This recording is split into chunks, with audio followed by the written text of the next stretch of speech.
Toma fe. Toma fe. Toma fe el dar, especialmente cuando damos antes de que paguemos nuestros biles y antes de que pongamos el dinero a un lado en una cuenta de ahorros. Esto se demuestra en un niño hace como 2000 años atrás. Hace 2000 años atrás, mientras Jesús estaba enseñando, un niño se presentó ese día con un lonche pequeño. Su lonche eran 5 pedacitos de pan y 2 pescados. Quizás la mamá se lo puso antes de comenzar su día. Bueno, ese día, mientras él estaba con las multitudes de 5,000 hombres, quizás 15,000 personas en total, todo el mundo le empezó a dar hambre. Y ese niño pequeño tuvo una decisión que dar. ¿Se comería ese lonche él solo o se le entregaría a Jesús? Ese niño pequeño tuvo la fe de darle esa comida a Jesús. Y lo que Jesús hizo con ella fue algo increíble. Jesús oró sobre ellos, lo multiplicó. Y esa noche, como 1500 personas comieron una comida increíble de peces y pan. Y Jesús lo debe haber cocinado súper rico. Pero bueno, ¿qué es lo que aprendimos de esto? Aprendimos que ese niño pequeño tuvo una fe enorme en Jesús. Y lo que aprendemos también es de que mientras él le entregó esa comida a Jesús, Jesús hizo más con ello que lo que podría imaginarse. Y los voy a retar de la misma manera cuando trata de dar. Los voy a retar a tener la fe de tener cualquier comida que tengas a Jesús, porque no solamente es que Jesús te cuidará a ti, sino que cuidará a todo mundo a tu alrededor también, porque Jesús puede hacer más con lo que le damos a Él que lo que podamos hacer nosotros con ello mismo. Hay que tomar un momento para tener la fe para poder dar de esta manera. Así que como elijas tú dar, hay que orar que Dios lo bendiga el día de hoy. Dios, gracias por ser un Dios tan increíble y por generosamente proveer por todas nuestras necesidades. Y oro el día de hoy que nos inspires a cada uno de nosotros para poder dar a ti. Por favor, ayúdanos a crecer en esta área aquí para poder ver algunas cosas increíbles suceder cuando elegimos darte nuestro primer y mejor por medio de fe. En el nombre de Jesús oramos. Amén. Amén, amén. Ok. Bueno, muy contento de estar con ustedes esta semana, mientras estamos en la segunda semana de fe inquebrantable. Y lo que estamos haciendo es que queremos completar 2 cosas. Estamos caminando en el libro de Tesalonicenses y aprendiendo qué es lo que significa tener fe inquebrantable. Mientras Pablo está enseñándole a esos nuevos creyentes de Tesalónica. Pero mientras estamos estudiándolo, estamos aprendiendo cómo estudiar la palabra de Dios para poder crecer nuestra fe día a día. Y la manera de la cual crece es pasando tiempo con Él, y a lo mejor puede ser un poco intimidante. ¿Cómo es que se ve eso, pasar tiempo con Dios a diario? Así que te hemos dado algunas herramientas, algún plan de lectura, de cómo leer la escritura, de hacer observaciones, de hacer aplicación y pasar tiempo en oración. Tenemos la carrera diaria para poderlos ayudar en el camino, para poderla ver y quizás llenar algunos vacíos. Y podemos traer algunos recursos para de esa manera poder ayudarlos en el camino a acomodar este hábito de pasar tiempo con Dios. No solo aprendemos de Dios el fin de semana, sino que la armamos estando en la palabra de Dios día a día. Así que depende de ustedes de cómo la utilizan. Algunos de ustedes pueden decir, yo quiero todos los recursos, y algunos no. Algunos quieren leer nomás poco a poco. El punto es pasar tiempo con Dios. Hay que involucrarnos con la palabra de Dios. Esta mañana, para demostrar la diferencia entre minimalista y gente que quiere más recursos, mandé a mis niños pequeños en un viaje de misión, a Abraham y a Grace. Están preparándose para irse, pero Grace ha estado teniendo una estrategia toda la semana cómo va a manejar su cabello durante esta siguiente semana, porque hay poquitos baños, mucho cabello, trae todos sus productos, una estrategia. El tercer día se va a hacer una cola y no recuerdo todos sus detalles, pero ella tenía todo organizado. En algún punto siguió hablando y yo como que nomás la veía. Pero bueno, al otro lado, Abraham se compró esta botella de 18 en 1 para lavarse, y yo 18 y 1. Y dice algunas de las cosas, les tuve que escribir lo que hace este enjuague, porque yo no lo entendí, porque las cosas obvias, cara y cuerpo, obvio. También tu cabello, puedes depilarte con ello, puedes utilizarlo como lavabocas, y puedes lavarte los pies, lavar tus trastes, la ropa, puedes trapear con ello, hacer un spray de esto, limpiar tus animales y tus frutas, todos en esta botella. Y a Abraham, eso es lo que va a hacer esta semana. Tiene esta botella y una toalla y él está listo para irse. un poco minimalista ahí. Pero bueno, como sea que tú utilices tus recursos que proveemos, sea que sea minimalista, de que dame la Biblia, yo la leo, o si quieres más dirección, más guía, el punto es, métanse en la palabra de Dios, pasen tiempo con Él cada día y después veremos cómo es que lo hace. Los dos, yo oro que los dos regresen limpios, limpios, no me importa cómo se limpien, pero que regresen limpios. Bueno, vamos a leer esta escritura en Tesalonicenses. Vamos a tomar el siguiente paso que estamos caminando aquí el fin de semana, pero antes de comenzar, antes de abrir la palabra de Dios, vamos a orar y tomar un momento para pedirle a Dios que repare nuestros corazones para poder escucharlo el día de hoy por medio de su palabra.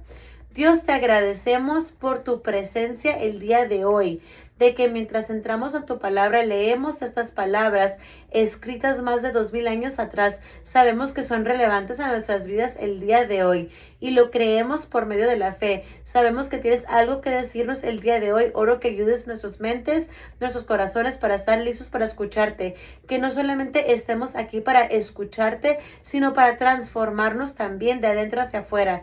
En el nombre de Jesús oramos, amén. Amén, ok.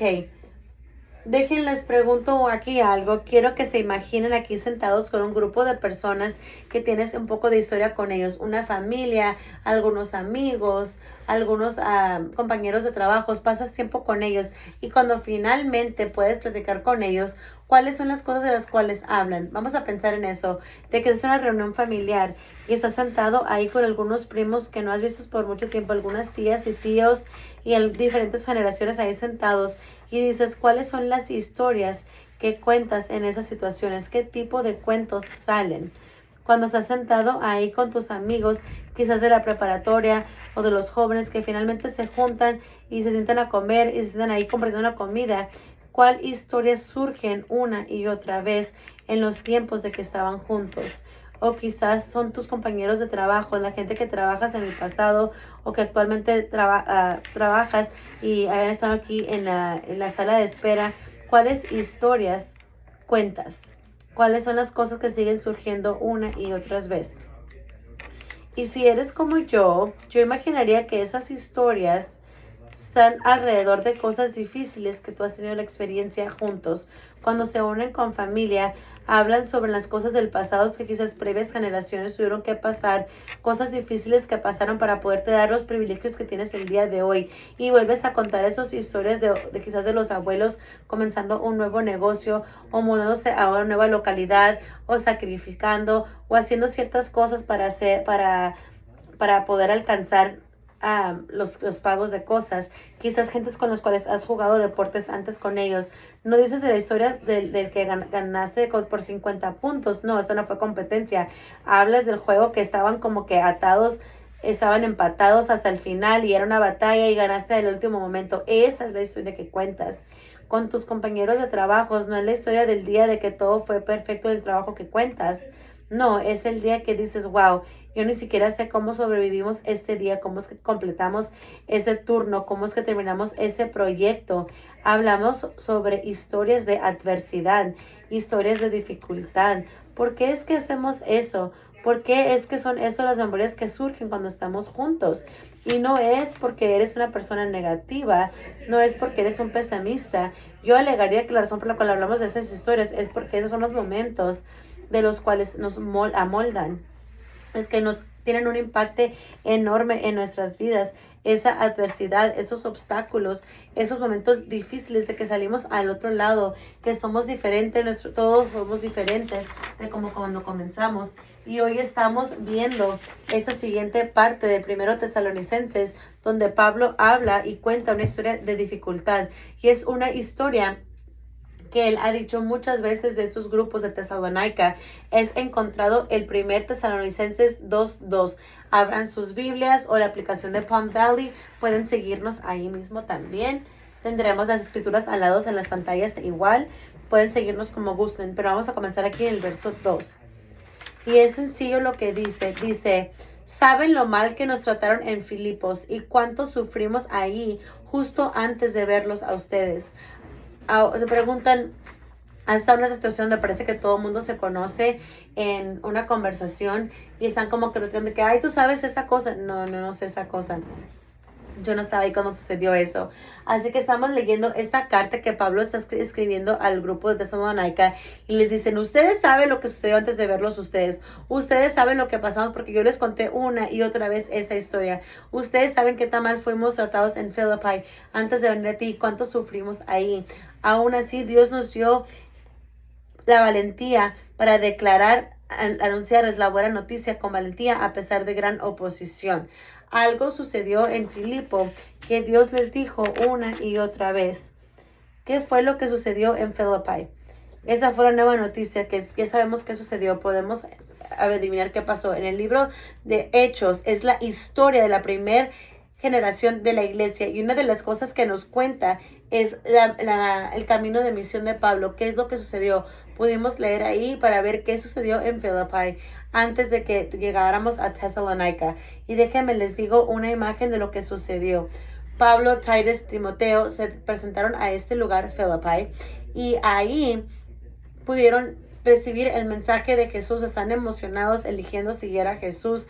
Una persona en particular fue alguien que les leyó la fortuna y él dejó de vivir de esa manera, ya no trabajó en esa área y la gente que hacía dinero de ella están molestos, bueno, más de molestos, están furiosos, están enojados en Pablo, Timoteo y Titus porque han arruinado su manera de hacer dinero. Así que juntan a la gente alrededor, los hacen todos que estén enojados, juntan a Pablo, Timoteo y a Titus y los golpean, los agarran con palos y los golpean.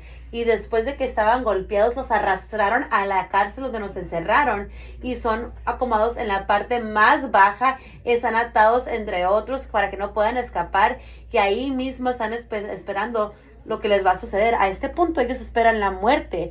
Esto es lo que sucede para la gente que entra en ese tipo de problemas, que llegan a ese lugar olvidado.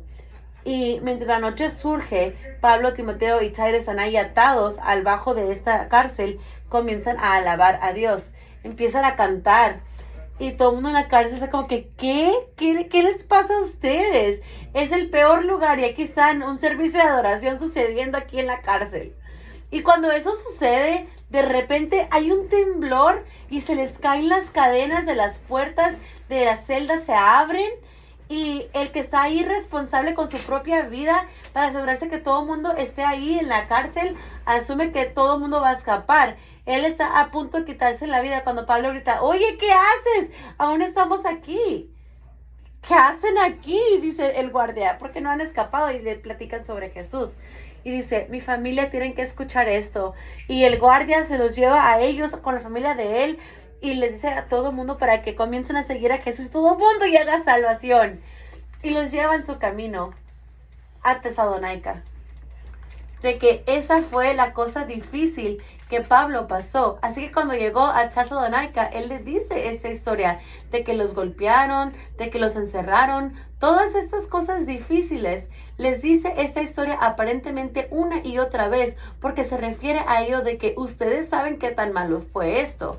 Él ni siquiera cuenta la historia de que es tan grande para ellos. Pero ¿por qué es que la cuenta de vuelta? ¿Por qué es que cuenta la historia de nuevo? Y dice, en Filipi, justo antes de venir aquí, ¿cuánto sufrimos ahí? Aún así, nuestro Dios nos dio la valentía para declarar nuestra nueva noticia a Él, sin importar la oposición tan grande que existe.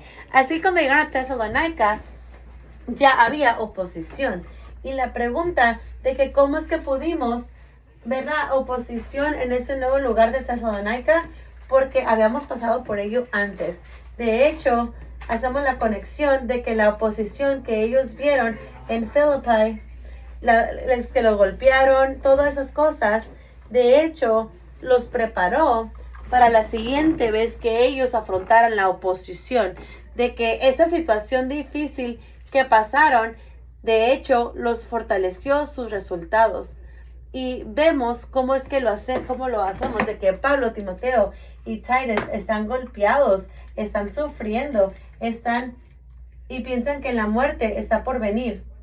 Y los hace cuestionar sus creencias de que, ¿en verdad creo esto? ¿En verdad pienso que Jesús es la manera? Y si eso es lo que me está costando, sea que sea su fe más a fondo o la abandonas.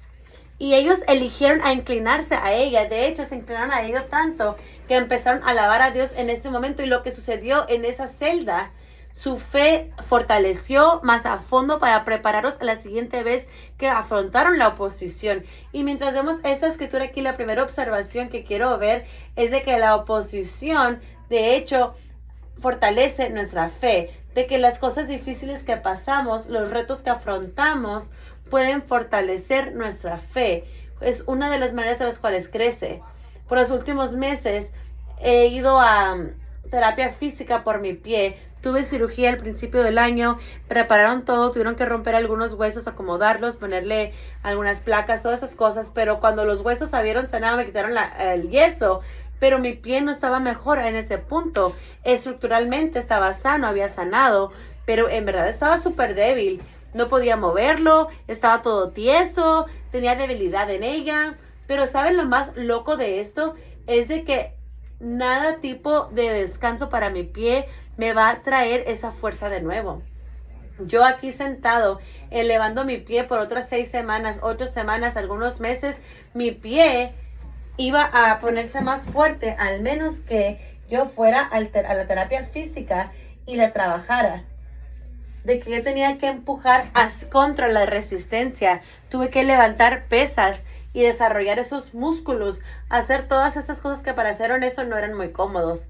Me lastimaba algunos días ir a la terapia física, estaba cansado algunos días, pero esa resistencia que yo tenía que poner mi pie contra ello me armó la fuerza. Sentado ahí, descansándolo, no iba a armar esa fuerza.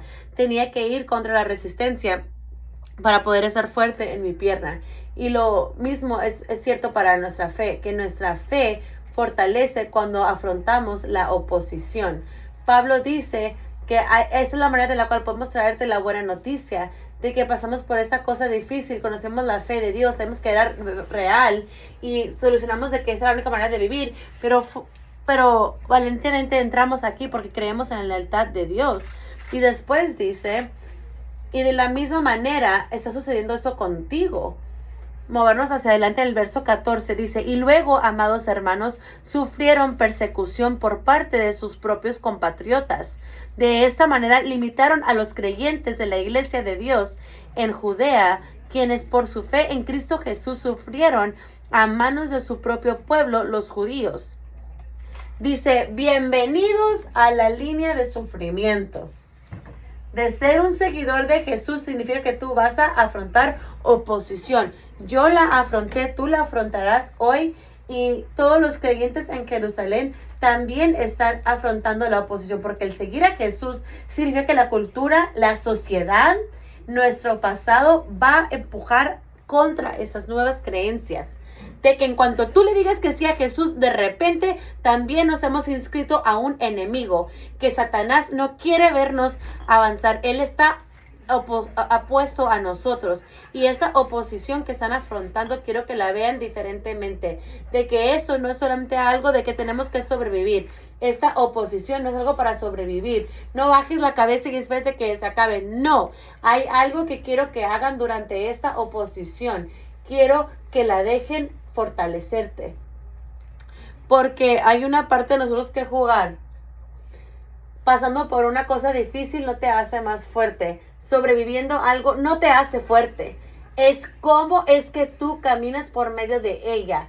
Es una parte que tenemos que jugar nosotros. Y quiero compartir con ustedes 2 cosas que la oposición revela sobre nuestra fe. De que cuando vemos los obstáculos de cualquier número de cosas, puede ser sociedad, presión de sociedad, problemas económicos en nuestras vidas, problemas relacionales, cuando la oposición viene, cuando las dificultades surgen contra nosotros, ¿cómo la navegamos? ¿Cómo es que nos inclinamos? ¿Tiene la habilidad de fortalecer nuestra fe, o podemos perder alguna fe en lo más extremo? No podemos a lo mejor confiar en Dios. Y vamos a hablar sobre 2 cosas que revela. La primera cosa que la oposición revela de nuestra fe es que la oposición revela la debilidad de nuestra fe. De que cuando vemos la oposición demuestra dónde estamos débiles, dónde tenemos que mejorar, dónde tenemos que fortalecer un poco más. De que, oye, creo que tengo todo esto junto Creo que tenemos nuestra vida bajo control. La tengo toda planeado. Tengo esto guardado y después la oposición viene y cae en cuenta de que, ¿sabes qué? No estoy en control. De hecho, ocupo alguna ayuda aquí. Ocupo depender de Dios y confiar en esas áreas y revela la debilidad. Un ejemplo perfecto de esto es de que en los 80s, 90s, los científicos hicieron este experimento en el sur de Arizona llamado Biosphere 2. ¿Han escuchado del Biosphere 2? Uno puede ir a visitar en el desierto donde crearon una versión miniatura en este contenedor sellado. Y lo que querían aprender aquí es que podemos hacer aquí un lugar de humanos, pusieron plantas, árboles, todo lo que iban a ocupar para poder modelar la tierra. Hay un océano ahí, había lagos ahí, todo estaba ahí. Después iban a sellar un grupo de científicos en este globo para ver cómo les va, poder ver si pueden sobrevivir y agarrar oxígeno de las plantas, si pueden, todo ese tipo de cosas, todo el balance de las cosas, de la biología para asegurarnos de que funciona. Fue una falla completa. Aparentemente la creación de Dios es un poco más complejo de lo que podamos crear en un globo. Bueno, ese fue cuando salgo tonto en el U of A. Son mentiras, U of A no tuvo nada que ver en eso, pero si voy a aventar un golpe, le voy a aventar el golpe al U of A.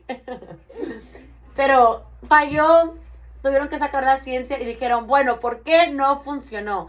Y fueron muchas cosas diferentes. Lo que encontré es que los árboles que plantearon en la biosfera subieron rápidamente, pusieron así como que medianas, pequeñas, pero crecieron rápidamente.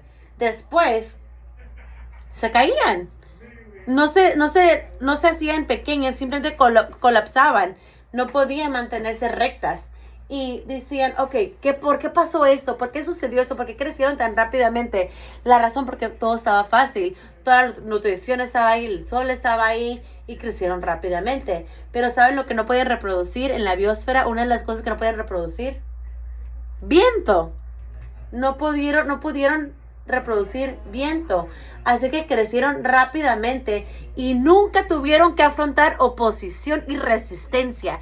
Y es uno de los componentes claves que encontraron en este estudio que hace eso verídico. Que cuando el viento avienta sobre el árbol, manda señales para que el árbol se resista y pueda aguantar este viento y para darle esa fortaleza al árbol. Y cuando el árbol afronte esa oposición, de esas señales a la raíz para que se ancle más en la tierra, porque sin la resistencia los árboles son débiles.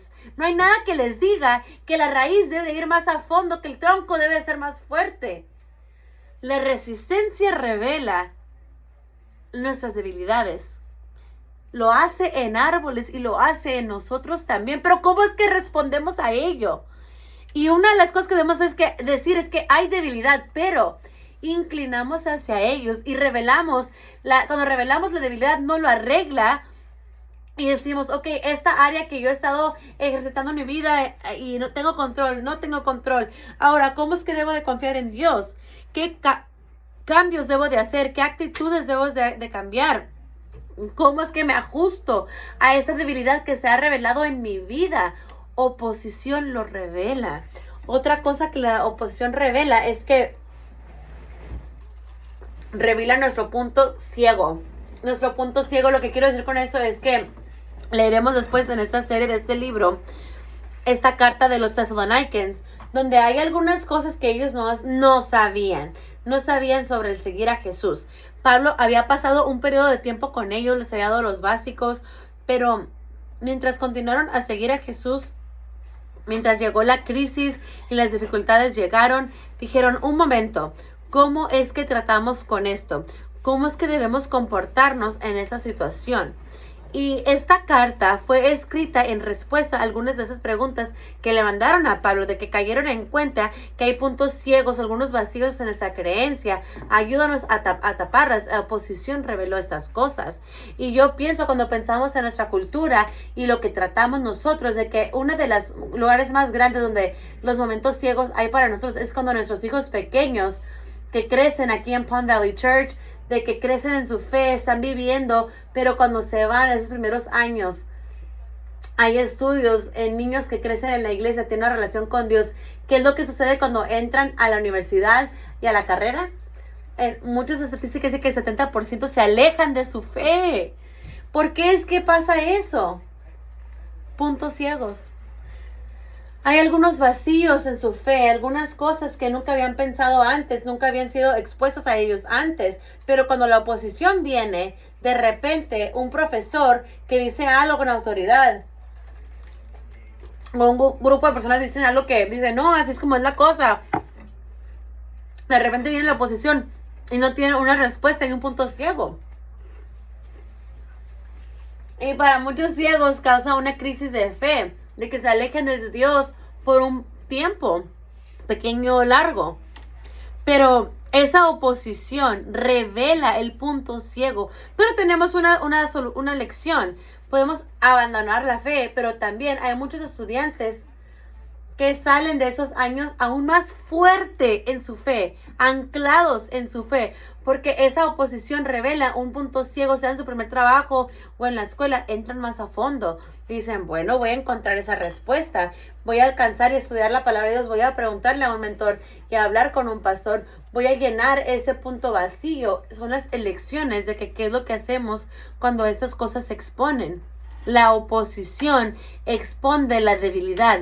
Oposición expone el punto ciego. Pero cuando pensamos en eso en nuestra vida, cada vez que viene la oposición, tenemos que cambiar la manera en la cual la pensamos. Es una oportunidad. Oposición es una oportunidad en nuestras vidas. De que cuando la crisis venga, cuando la dificultad venga, claro, no vamos a dejar de orar para que Dios nos ayude en la crisis, sino que Dios ayúdenos a que eso se acabe. Ayúdame a poder pasar por esto. Ayúdame a resolver esto. No hay nada malo que debemos de continuar con las oraciones, pero mientras estamos orando esas oraciones, Dios, ¿cuál es la oportunidad aquí para poder fortalecer mi fe? ¿Qué es lo que tú quieres que yo aprenda en esa situación? ¿Qué es lo que se está exponiendo en mi vida que tiene que cambiar? ¿Cómo es que salgo al otro lado de esta oposición, de esta crisis, más fuerte, más a fondo en mi fe, más resolución en mis creencias y convicciones? Cada oposición es una oportunidad. Y mientras Pablo está hablando con ese grupo de creyentes aquí, les deja saber, oye, estas cosas malas van a suceder en la vida. Pero no permitas que esa oportunidad te pase, no la malgastes. Tienes que pasar por ella. Utilízala como una oportunidad para confiar en Dios. Utilízala como una oportunidad para que tu fe pase, porque todos queremos una fe inquebrantable, indestructible. Una fe indestructible es un testamento. Una fe indestructible es una fe que ha pasado por oposición y ha salido mucho más fuerte del otro lado. No llegas a una fe inquebrantable si no te mueven, no te tratan de destruir. No la agarras simplemente sentado ahí esperando que las cosas surjan. No.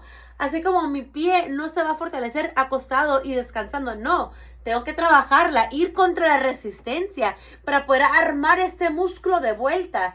Y la oposición es el ejercicio.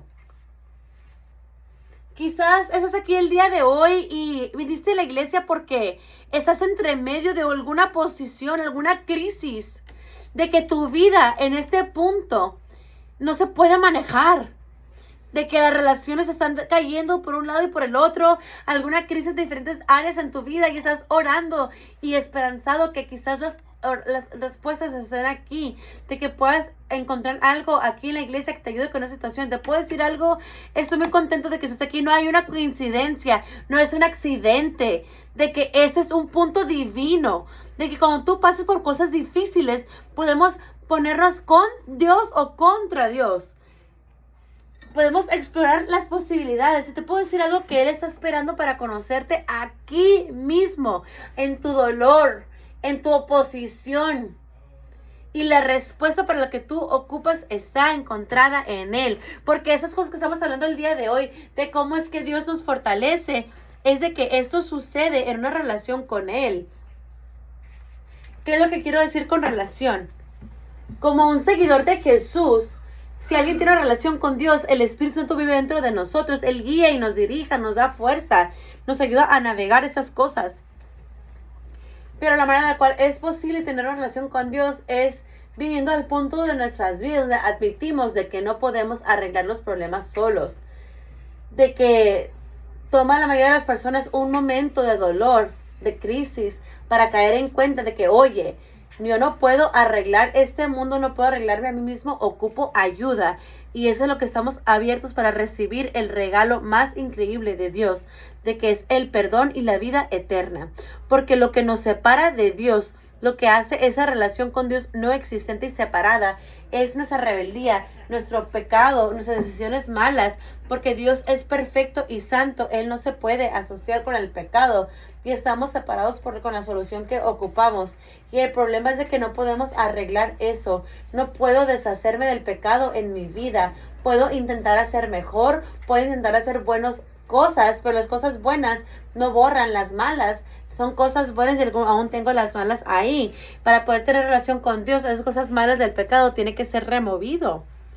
Y ahí es donde entra Jesús. De que Dios vino aquí a la tierra. Y Él fue a la cruz para dar su vida en intercambio por la nuestra. De que Él fue a la cruz para pegar el penal por nuestros pecados, para ser perdonados. Y lo que Dios requiere de nosotros cuando pide que recibamos ese regalo del perdón es la fe, es el confiar en Él. Esa confianza se ve de tal manera de que yo no puedo verme, no puedo perdonarme, pero yo creo que tú sí puedes. Yo pienso que es la única manera para poder ser perdonado y poder tener una relación contigo.